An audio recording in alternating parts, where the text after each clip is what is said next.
ಪ್ರೀತಿಯ ಬಂಧುಗಳೇ, ಮೇಲೆ ಆಕಾಶದಲ್ಲಿ ಬಿಸಿಲು ಸುಡ್ತಾ ಇದೆ. ತುಮಕೂರು ಜಿಲ್ಲೆ ಕಾಂಗ್ರೆಸ್ ಕಾರ್ಯಕರ್ತರ ಹೃದಯದಲ್ಲಿ ಗೆಲ್ಲಬೇಕು ಅನ್ನುವಂತ ಬೆಂಕಿ ಸುಡ್ತಾ ಇದೆ. ಇವತ್ತು ಡಾಕ್ಟರ್ ಜಿ ಪರಮೇಶ್ವರ್ ಸಾಹೇಬರ ನೇತೃತ್ವದಲ್ಲಿ ಇಡೀ ತುಮಕೂರು ಜಿಲ್ಲೆ ಒಂದು ದೊಡ್ಡ ಸಂಘರ್ಷಕ್ಕೆ ತಯಾರಾಗಿ ನಿಂತ್ಕೊಂಡಿದೆ. ಕರ್ನಾಟಕ ರಾಜ್ಯ ನೋಡ್ತಾ ಇದೆ. ಯಾವ ಜಿಲ್ಲೆ ಒಳಗಡೆ ಅವತ್ತು ದೇವೇಗೌಡರಿಗೆ ತಕ್ಕ ಉತ್ತರವನ್ನ ತುಮಕೂರು ಜಿಲ್ಲೆಯ ಜನತೆ ಕೊಟ್ಟಿದ್ರು, ಯಾವ ಜಿಲ್ಲೆಯಲ್ಲಿ ಅವತ್ತು ಹೊರ ಜಿಲ್ಲೆಯಿಂದ ಬಂದಂತ ಮಂಜುನಾಥ್ ಅವರಿಗೆ ತಕ್ಕ ಉತ್ತರವನ್ನ ತುಮಕೂರು ಜಿಲ್ಲೆಯವರು ಕೊಟ್ಟಿದ್ರು, ಇವತ್ತದೇ ಜಿಲ್ಲೆಯಲ್ಲಿ ಬರೀ ಸೂಟ್ ಕೇಸ್ ಇದೆ ಅನ್ನೋ ಕಾರಣಕ್ಕೋಸ್ಕರ ಬೆಂಗಳೂರಿನಿಂದ ತುಮಕೂರಿನಿಂದ ಜನನ ಗೆದ್ದು ಆಳ್ತೀನಿ ಅನ್ನೋ ಅಹಂಕಾರದಿಂದ ಬಂದು ನಿಂತಿರುವಂತ ಸೋಮಣ್ಣ ಅವರಿಗೆ ಪಾಠ ಕಲಿಸೋದಕ್ಕೋಸ್ಕರ ಜನ ತಯಾರಾಗಿ ನಿಂತ್ಕೊಂಡಿದ್ದಾರೆ. ನಮ್ಮ ಅಭ್ಯರ್ಥಿ ಮುದ್ದಹನುಮೇಗೌಡರು ನಾವೆಲ್ಲರೂ ಕೂಡ ನೋಡಿದ್ದೇವೆ. ಇವತ್ತು ತುಮಕೂರಿನೊಳಗಡೆ HMT ಅನ್ನುವಂತ ಒಂದು ಜಾಗ ಇದೆ, ಸಿದ್ಧಗಂಗಾ ಮಠಕ್ಕೆ ಹೋಗುವಂತ ಹಾರ್ಟ್ ಆಫ್ ದ ತುಮಕೂರಿನಲ್ಲಿ. ಯಾವಾಗಲೂ ಡಾಕ್ಟರ್ ಜಿ ಪರಮೇಶ್ವರ್ ಸಾಹೇಬರು ಹೇಳ್ತಾ ಇರ್ತಾರೆ, ಅಲ್ಲಿ ಇವತ್ತು ಇಡೀ ದೇಶದ ರಾಕೆಟ್ ಅನ್ನ ಉಡಾವಣೆ ಮಾಡೋದಕ್ಕೆ ಬೇಕಾಗಿರುವಂತಹ ಕ್ರಯೋಜೆನಿಕ್ ಇಂಜಿನ್ ಗಳನ್ನ ತಯಾರು ಮಾಡುವಂತ ಅದ್ಭುತವಾದ ಕೇಂದ್ರ ಸ್ಥಾಪನೆ ಆಗಿದೆ ಅಂತ ಅಂದ್ರೆ ಅದಕ್ಕೆ ಒಬ್ಬ ವ್ಯಕ್ತಿ ಕಾರಣ ಯಾರು ಅಂದ್ರೆ ಅದು ಸನ್ಮಾನ್ಯ ಶ್ರೀಮಾನ್ ಮುದ್ದಹನುಮೇಗೌಡರು ಅನ್ನೋದನ್ನ ಅತ್ಯಂತ ಹೆಮ್ಮೆಯಿಂದ ನಾವೆಲ್ಲರೂ ಹೇಳಬೇಕಾಗುತ್ತೆ. ಮುದ್ದಹನುಮೇಗೌಡರು ಮನಸ್ಸು ಮಾಡಿದ್ರೆ ಆ ಇಡೀ 100 ಎಕರೆ ಭೂಮಿಯನ್ನ ಹೊಡೆದು ಯಾರೋ ಪರಬಾರೆ ಮಾಡಿ ಕೋಟ್ಯಾಂತರ ರೂಪಾಯಿ ಹಣವನ್ನು ದೋಚಿಸಬಹುದಾಗಿತ್ತು.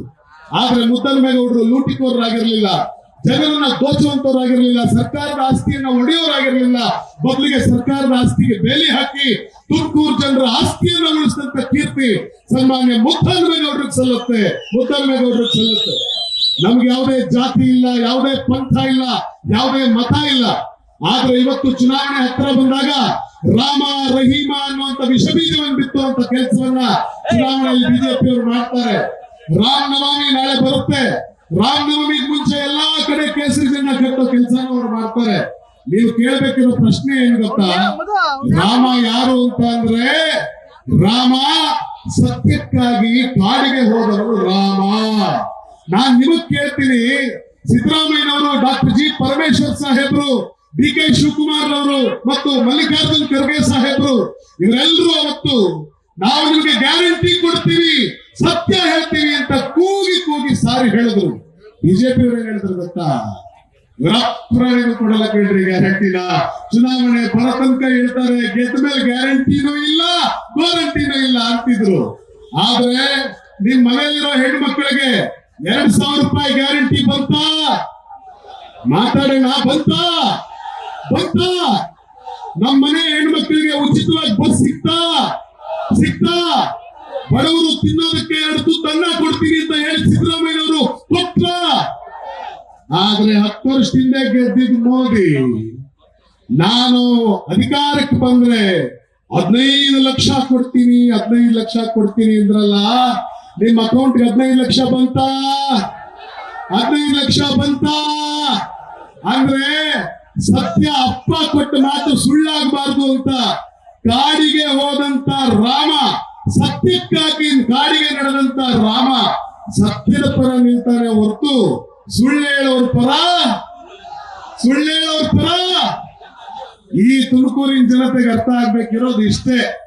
ನಾವು ಸತ್ಯದ ಪರ ನಿಲ್ತೀವಿ ಅಂದ್ರೆ 2,000 ರೂಪಾಯಿ ಅಕೌಂಟಿಗೆ ಹಾಕ್ತೀವಿ ಅಂತ ಹೇಳಿ ಕೊಟ್ಟ ಮಾತಿಗೆ ತಪ್ಪಿ ನಡೆದರೆ ಮೆಚ್ಚದ ಪರಮಾತ್ಮನು ಅಂತ ಹೇಳಿ ಡಾಕ್ಟರ್ ಜಿ ಪರಮೇಶ್ವರ್ ಸಾಹೇಬರು ಘೋಷಣೆ ಮಾಡಿದ ಪ್ರತಿ ಗ್ಯಾರಂಟಿಗಳನ್ನ ಅನುಷ್ಠಾನ ಮಾಡಿದಂತ ಕಾಂಗ್ರೆಸ್ಗೆ ಮತ ಕೊಡ್ತೀವಾ?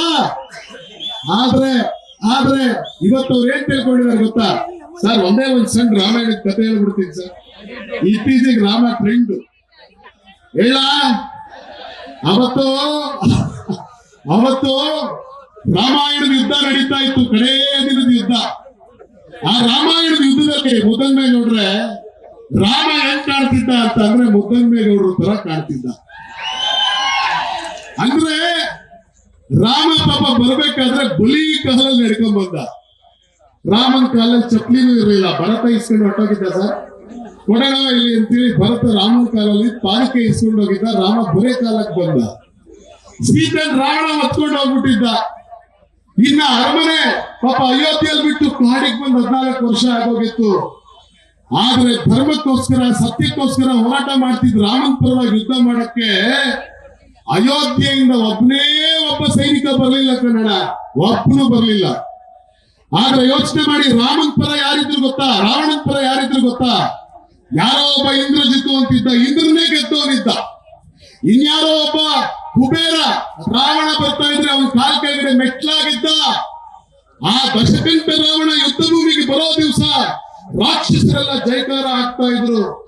ಪಾಪ ಆಂಜನೇಯ ನಿಂತ, ಆ ರಾವಣ ಬರ್ತಿರೋದ್ ನೋಡ್ದ, ರಾಮನ್ ಬಿಟ್ಟ ಆಂಜನೇಯ, ನಾನೇ ಆಂಜನೇಯ ಸ್ವಾಮಿ, ನಾನೇ ಆಂಜನೇಯ. ಈ ಆಂಜನೇಯ ಏನ್ ಮಾಡ್ದ ಅಂದ್ರೆ, ಈ ಬಸ್ ಏರೋದ್ ಬಿಟ್ಟ, ಎತ್ತಿನ ಗಾಡಿ ಏರೋದ್ ಬಿಟ್ಟ, ಜನಗಳ ಮಧ್ಯೆ ಹೋಗಿ ನಿಂತ್ಕೊಂಡ ಆ ಕಡೆನೂ ನೋಡ್ದ, ಈ ಕಡೆನೂ ನೋಡ್ದ.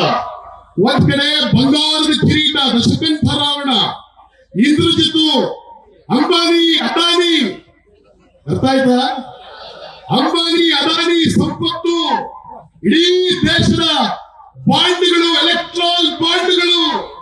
ಇನ್ನೊಂದ್ ಕಡೆ ಪಾಪ ದುಡ್ಡಿಲ್ಲ, ಕಾಸಿಲ್ಲ, ಬರೇ ಕಾಲ ನಡ್ಕೊಂಡ್ ಬರ್ತಾವನೆ. ಈ ರಾಮ್ ಗೆಲ್ತಾನ? ಈ ಅನುಮಾನ ಯಾರಿಗ್ ಬಂತು ಗೊತ್ತಾ? ಆಂಜನೇಯ ಹೇಳದಂತೆ, ಅಯ್ಯೋ ರಾಮ, ಸತ್ಯ ಅಂದೆ, ಪ್ರಾಮಾಣಿಕತೆ ಅಂದೆ, ಬರೇ ಕಾಲಕ್ಕೆ ನಿಂತಿದ್ಯಾ, ಅವ್ರು ನೋಡಯ್ಯ ಹೆಂಗ್ ಬರ್ತಾವನೆ, ಮರ್ಸಿಡೀಸ್ ಬೆಂಜ್ ಆಗಿ ಬರ್ತಾವನಲ್ಲಪ್ಪ, ರಾವಣ ಬಂಗಾರದ ರಸದಲ್ಲಿ ಬರ್ತಾವನಲ್ಲಪ್ಪ ಅಂತ ಕಣ್ಣೀರ್ ಹಾಕೊಂಡಂತೆ. ಪಕ್ಕದಲ್ಲಿ ರಾಮ ಏನ್ ಹೇಳದಂತೆ ಗೊತ್ತಾ? ಲೇ ಆಂಜನೇಯ, ಮಾರುತಿ, ನೀನ್ ತಿಳ್ಕೊಂಡಿದ್ಯಾ ನಾನ್ ಮಣ್ಣಿನ ಮೇಲೆ ನಿಂತಿದ್ದೀನಿ ಅಂತ? ನೀನ್ ತಿಳ್ಕೊಂಡಿದ್ಯಾ ಬಂಗಾರದ ರಸದ ಮೇಲೆ ನಿಂತಿದ್ದಾನೆ ಅಂತ? ನೆನ್ಪಿಟ್ಕೋ, ನಾನ್ ನಿಂತಿರೋದು ಪ್ರಾಮಾಣಿಕತೆಯ ಮೇಲೆ, ಮಣ್ಣಿನ ಮೇಲೆಲ್ಲ, ಪ್ರಾಮಾಣಿಕತೆಯ ಮೇಲೆ.